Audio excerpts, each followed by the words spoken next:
দীর্ঘ 2 মাস ঢাকাতে কামলা টামলা বেচার পরে চলে যাচ্ছি নিজের জন্মভূমি সিরাজগঞ্জের উদ্দেশ্যে।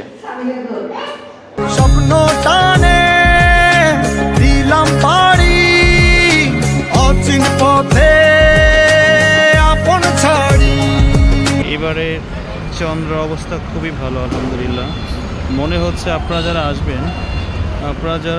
আসবেন খুব সুস্থভাবে আসতে পারবেন। আর্মি আছে, একদম ফাঁকা সিস্টেম করে রেখে দিচ্ছে।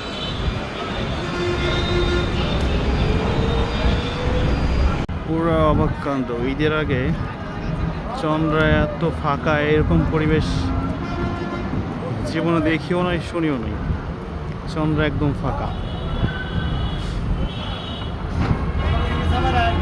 একদম ফাঁকা।